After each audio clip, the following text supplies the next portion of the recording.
It's the Regular Expressions Podcast. Join Noah Heldman and Ben Griswold as they talk about technology consulting, AI, and more.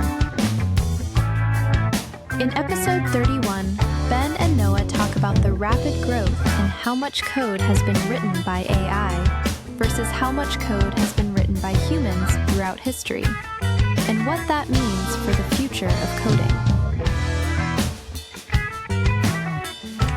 Hello, Noah. Hey, Ben. You look so much smaller than me.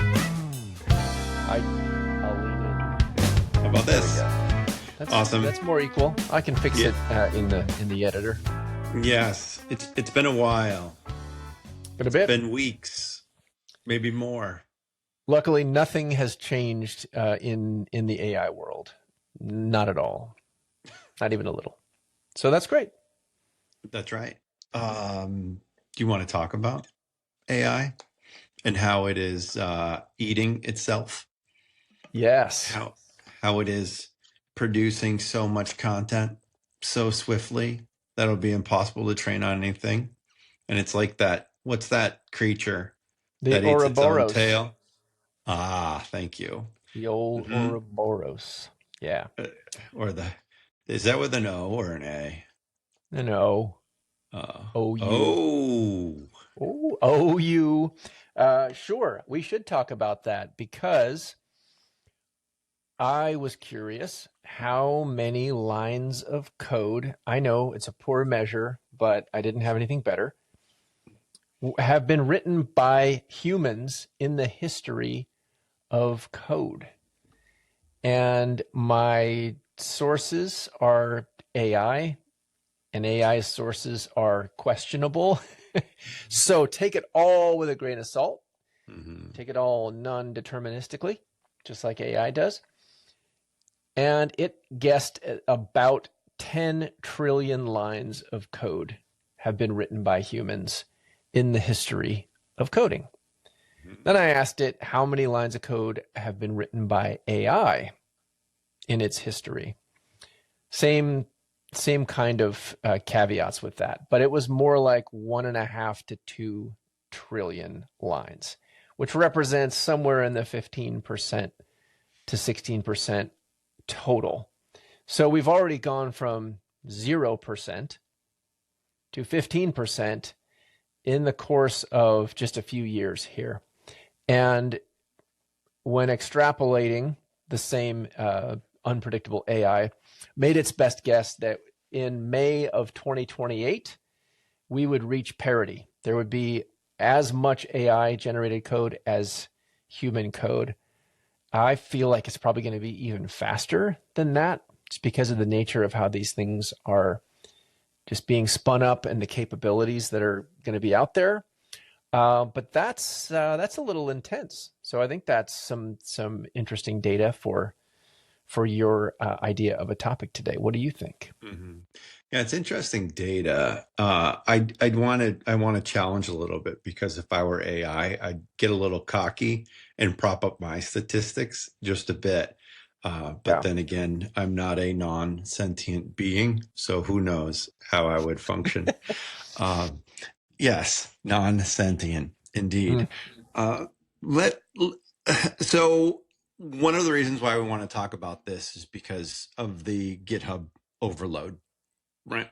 It seems that the number of commits, the amount of code that's going into its system, actually had to crumble not too long ago. Yeah. And so that made me start to think about this. It's like, wow, all of those pushes, all those pull requests, just the load on this one system. And is that in fact an indication of progress, or just simply that this is AI code gone wild? And then my thought was around just how well AI code is written. And then there's like the whole AI slop argument. And if AI currently today is writing code that's good enough, or it's really more industrial strength.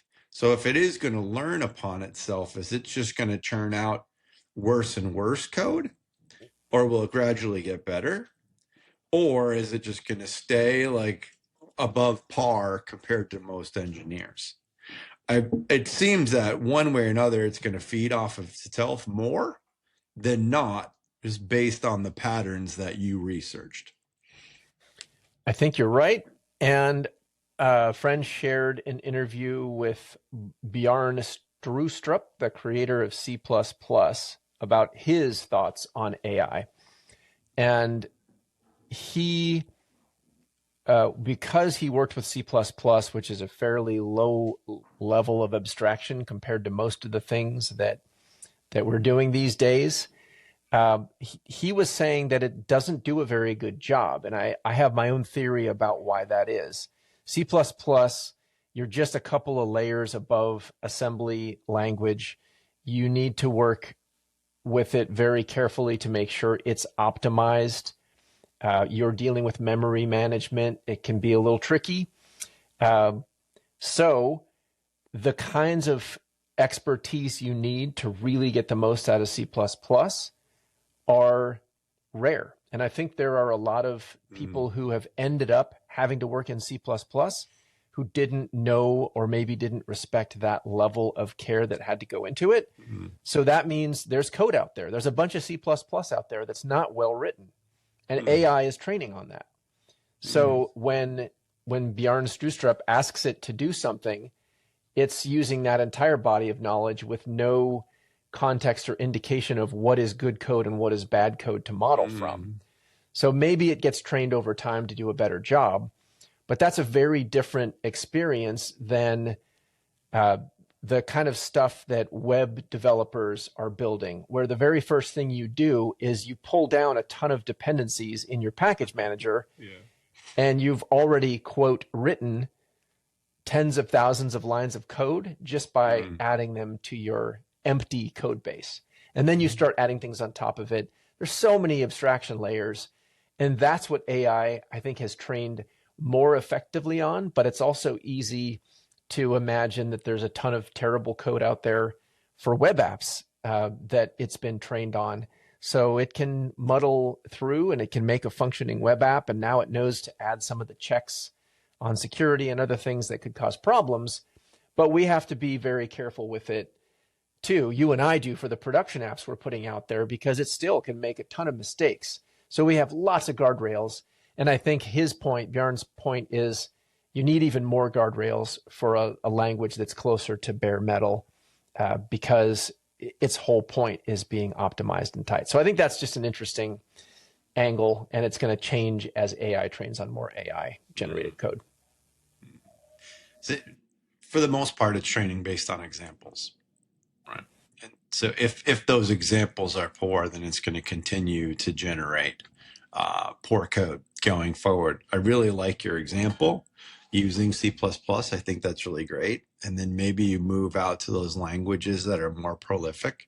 Think that even up to a couple of years ago, like Java, that was the most used, at least in the enterprise language at the time.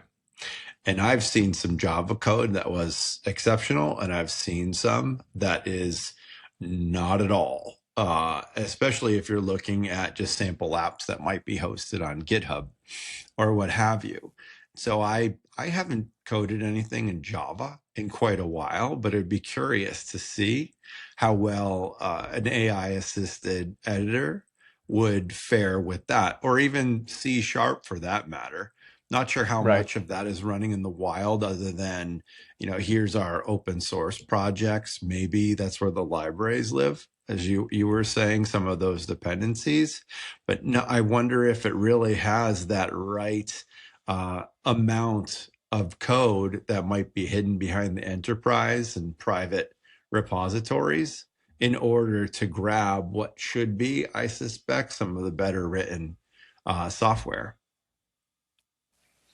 Well, what do you think about what AI is most effective parsing and using? Because you and I have had projects where we needed we wanted it to understand Word documents, Excel documents, PowerPoint presentations, PDFs for sure.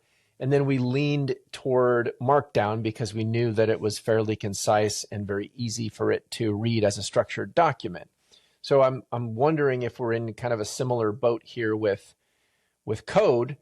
Are there languages that it's easier for AI to understand? And we know that, at least when I've asked it, it prefers React, TypeScript, and Node and Python as its core languages when you want it to build something. And that's interesting. There's no compiled languages in there. So maybe that adds complexity. Maybe just the nature of the languages is more complex. Certainly, formats that are non-text formats, it has to do extra work, extra parsing. And it can do some work with visualization, and that's improved a lot over time. But there's still some barriers. There's some things that make it harder to get through the meaning of the documents that you're providing it. And I think the same is probably true with code.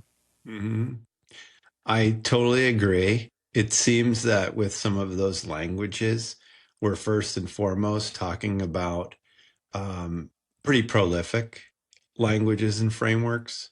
They are free to use, right? I know that when we ask, like, what's the ideal stack for this? Well, Supabase, Cloudflare hosting, these are free, almost hobbyist solutions where if you were going to turn to an enterprise, you're probably not going to use those as solution. I mean, Cloudflare, yes, but not Supabase, I suspect.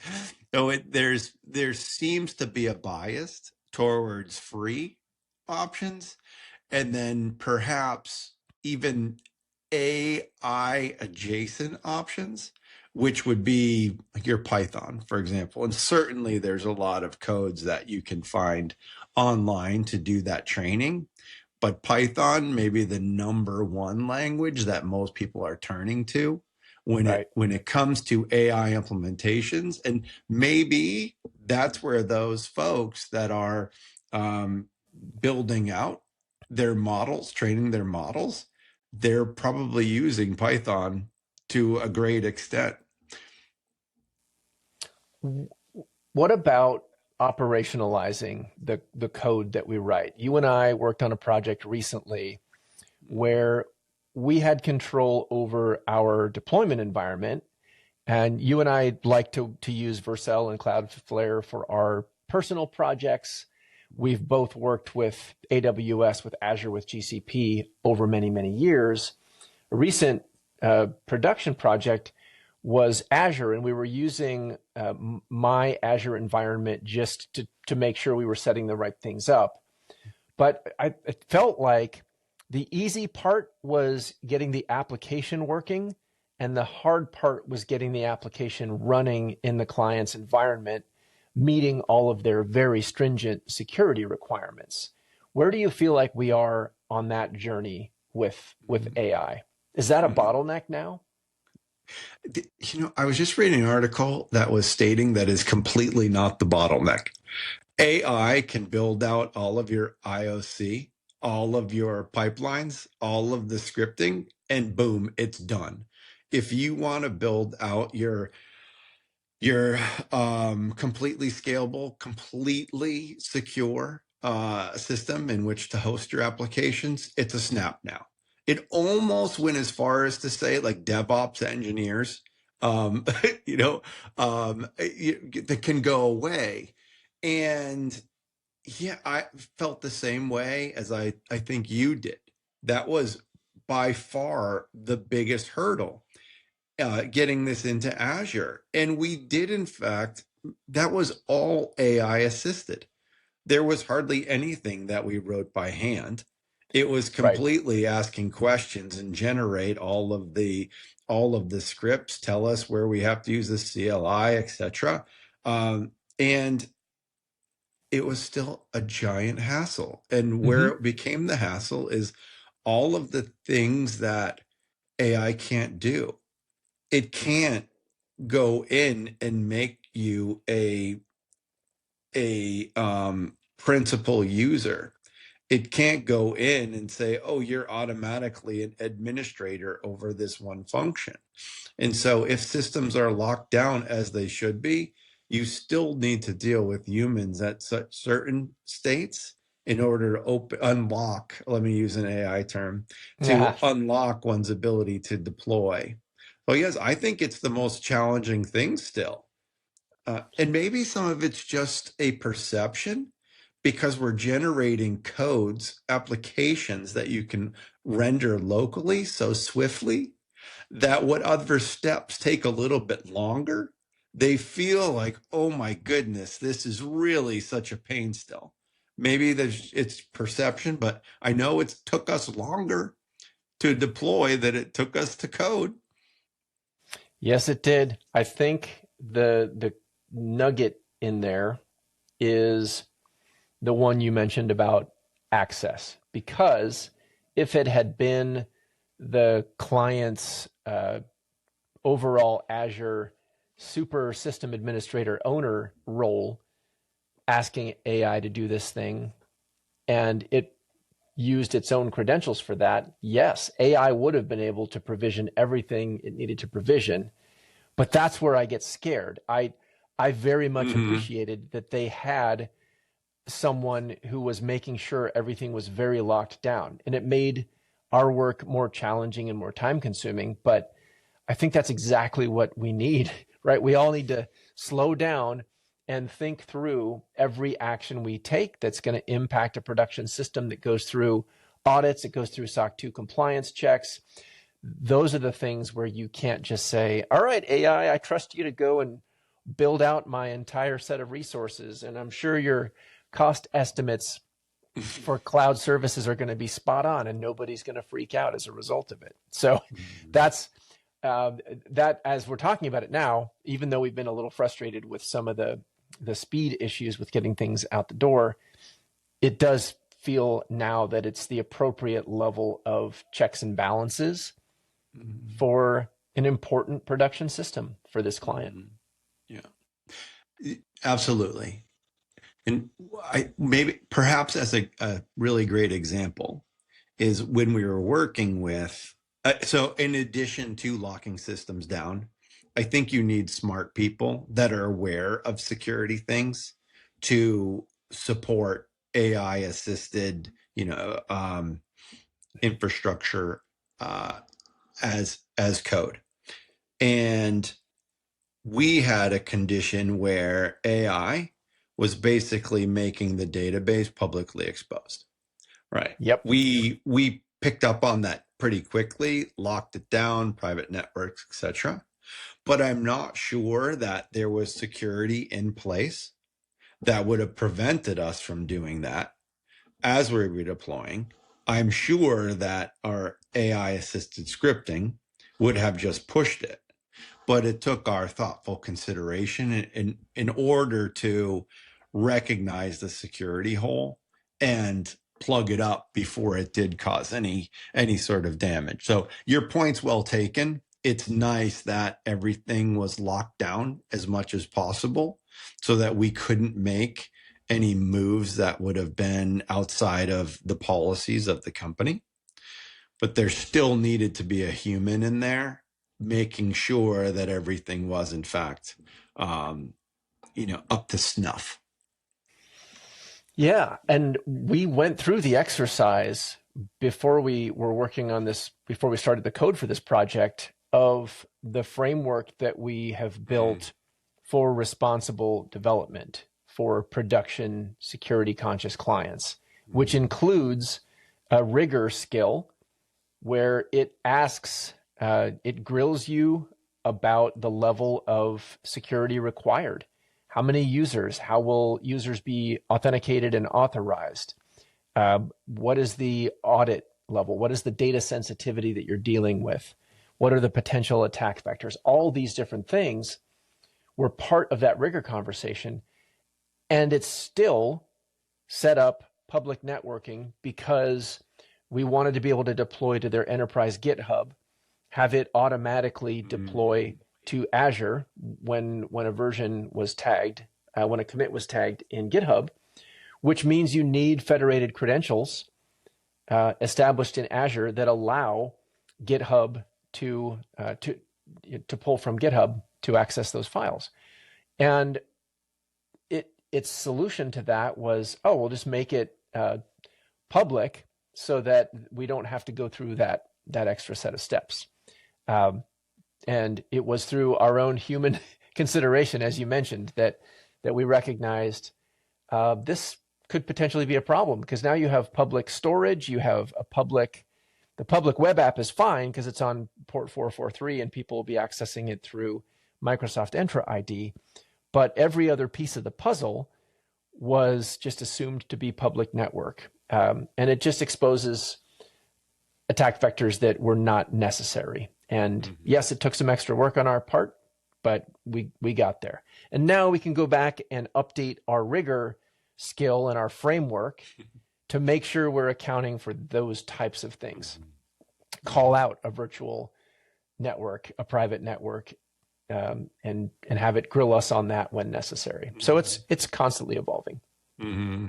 Yeah, it's constantly evolving. Security continues to evolve as well, just as in general.